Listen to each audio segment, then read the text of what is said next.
Hey everyone, welcome back. If you're diving into the world of crypto in 2025, transferring assets like USDT from Crypto.com to your Tangem wallet is a smart move for better security and control. Today, I'll walk you through this step by step, so you can do it quickly and safely. Let's get started. First things first, make sure you have both your Crypto.com account set up and your Tangem wallet ready. Double check that your Tangem wallet is connected and you have your USDT balance on Crypto.com.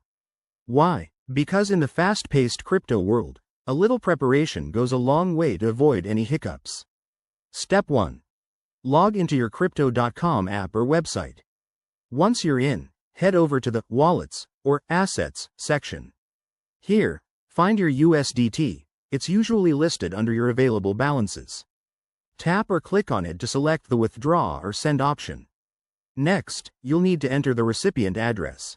This is crucial. Grab your Tangem wallet address from the app. It's a long string of letters and numbers, so copy it carefully to avoid errors. Paste it into the field on Crypto.com, and don't forget to select USDT as the asset type.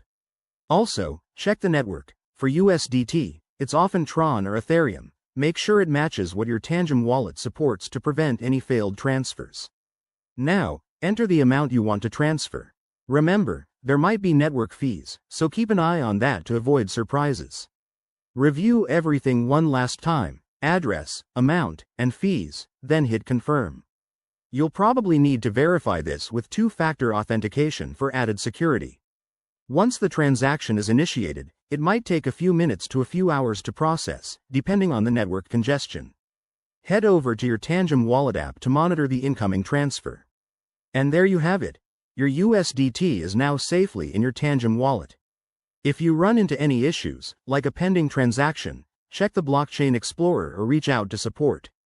Always prioritize security in crypto. Use hardware wallets like Tangem for peace of mind. Thanks for watching. If this helped, give it a thumbs up and subscribe for more crypto tips. See you next time.